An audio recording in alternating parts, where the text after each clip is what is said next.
So I am back in Munich after a week long of travel, and guys, I really craved for momo. Like, I wanted to have it so badly, but I couldn't.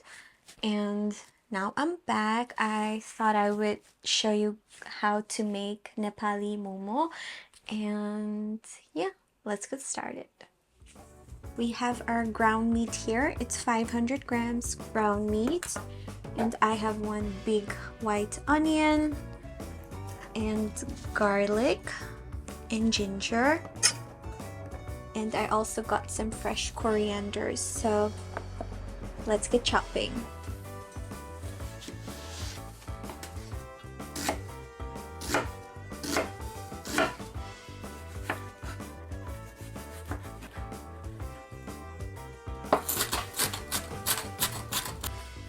These onions are literally making me cry. Oh my god. This is the worst part, is cutting the onions. And then it's good.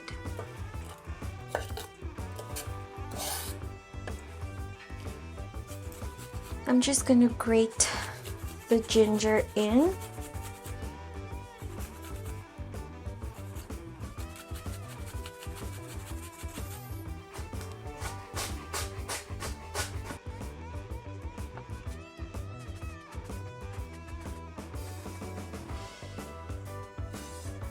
Just gonna add some salt,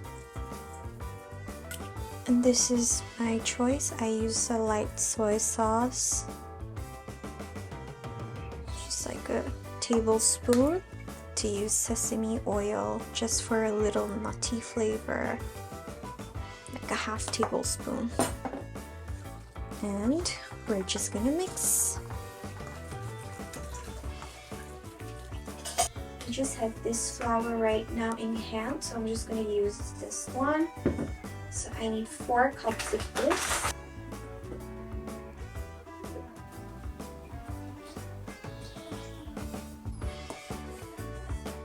So once this is all stick together, now I go in with my hands.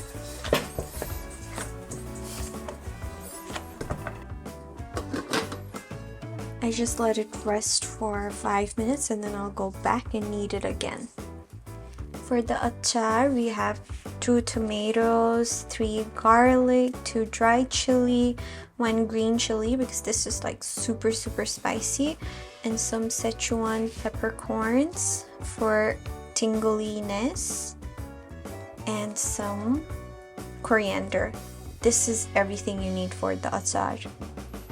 I'm just going to roughly chop these tomatoes because we have to cook them. So I'm just heating up my pan, and I'll just add a little bit of vegetable oils just so we can get everything fried. Just a little bit. And then once that's heated, we're gonna throw in our garlic, chilies, and Szechuan peppercorn. Just going to put my kursani.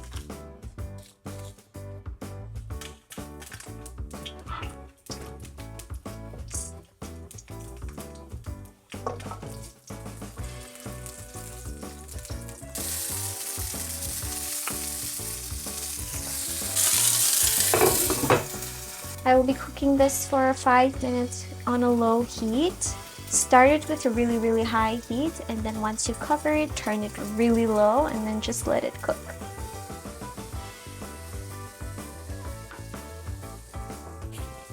So after a while, it becomes like mashy, and then I'm just gonna mash this up and let it cook a bit more. So this has been cooking on low heat for 5 minutes, so it's ready to be blended.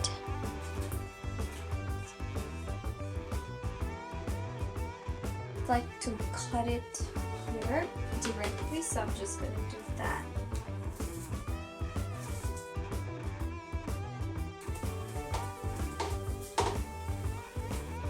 It's time to make some momos. So we have our dough ready. It's ready and rested.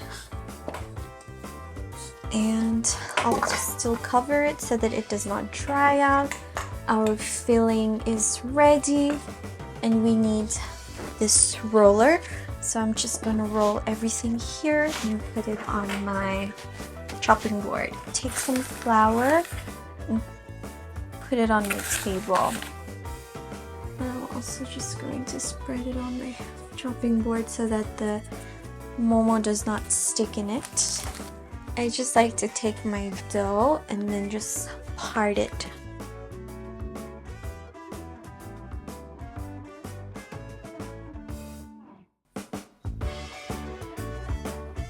And then we just roll them.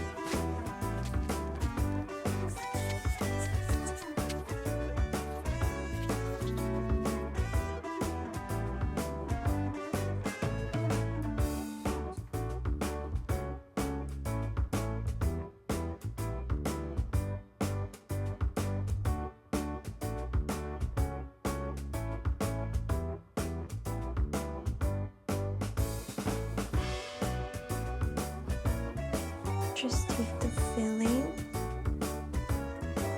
put it on the dough. Make sure you leave like a good space there.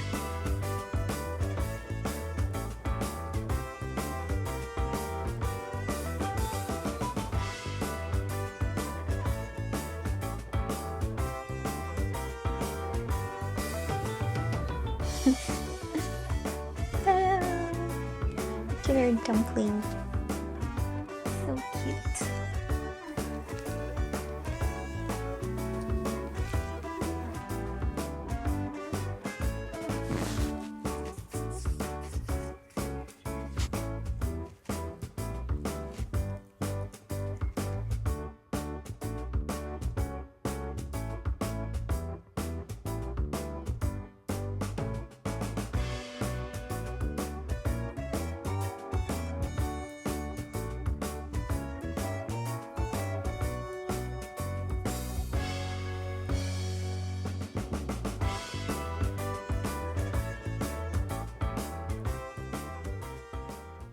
So my craving for momo never stops. I always have to eat momo like once a week. I think it's all Nepali people thing. Like it's literally our it should be our national food. Momo making is such a Nepali family gathering thing. Like in my family, if we're gonna eat momo, then somebody is like my dad is going to get the ground meat and I am cutting all the necessary filling for the momo. My mom is doing the dough, or my little sister does the dough, and then we all sit around the table. Somebody makes the dough. My mom is usually the one rolling out these, and then me and my mom, we're like folding everything, and my little brother and my older sister, they're just eating. My older sister is like looking at the time for cooking momos. So yeah, all of us have our own duties while making momo. It's such a family thing, but since you move abroad, then you have to do everything by yourself, and I really do miss my family. Every time I eat momo, I at least make them once a week. Sometimes I make them twice a week. So yeah, I guess it's a very Nepali thing to have momos every single day. If I was back home in Kathmandu, I would probably eat it every single day. I just wanted to tell you guys a little bit of history about Nepali momo and our culture. So momo are actually traced back to century in the Himalayan region of Nepal. The legend has it that Tibetan traders introduced the momo to Kathmandu Valley.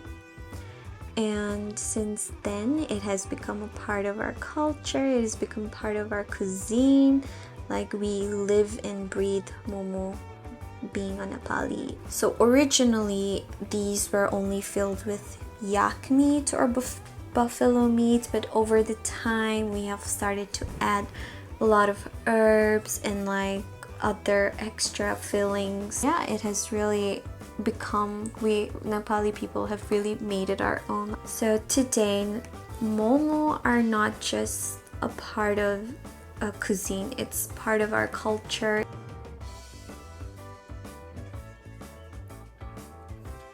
So this shape is very popular for chicken momo or pork momo, but for a buff momo we make it a different shape called momo cha. So I'll just show you that one. It's the same thing, you just put on the filling, but just the folding is a little bit different. So you just start with like in the center and you just start to like pinch all the way and just try to make it a circle.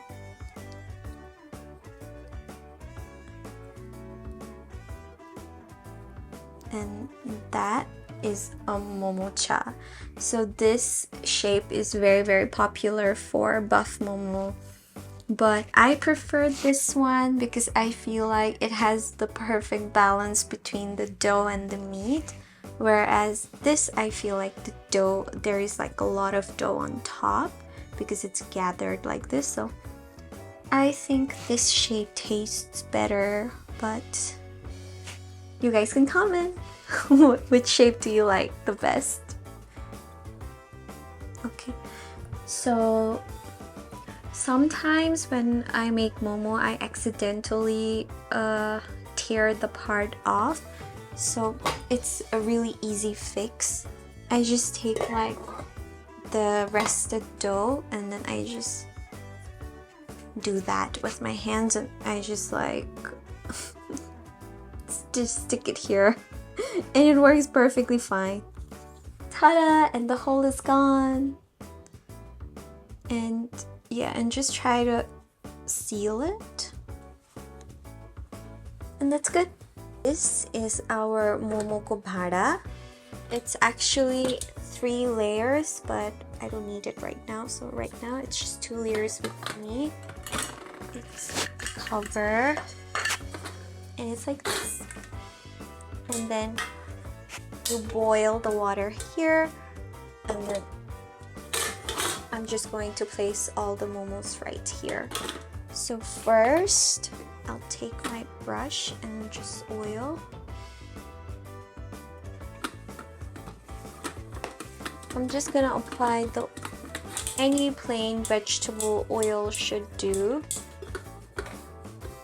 Just apply generously just so the momo don't stick on this bhada.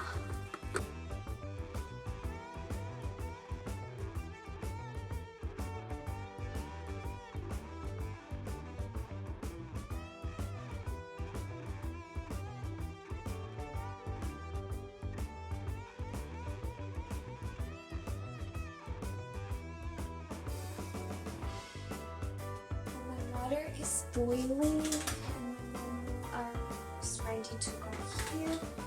So I'm going to boil them for 15 minutes. So our momo is done.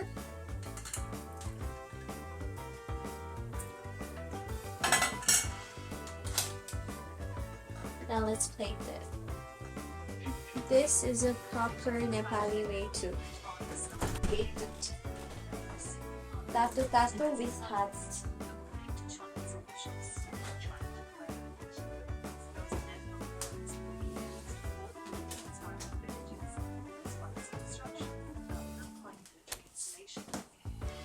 Okay, so the momo is not white like usual, it's a bit brown because I use wheat flour, because I did not have the regular white maida flour, so that's why it's brown, but it's healthier. And if you didn't know, you can make it with any wheat, any flour basically. So ta-da! This is a healthier version. Ta-da! Here is my momo. apple. This is an achar. Now let's eat. This is how you make Nepali Momo. So I hope you guys enjoyed this video, and I hope you guys learned how to make Nepali Momo. So bon appetit. Cheers.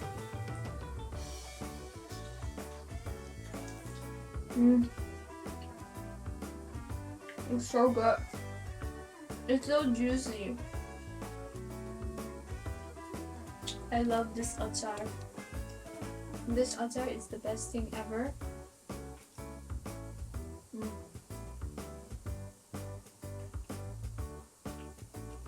It's so juicy.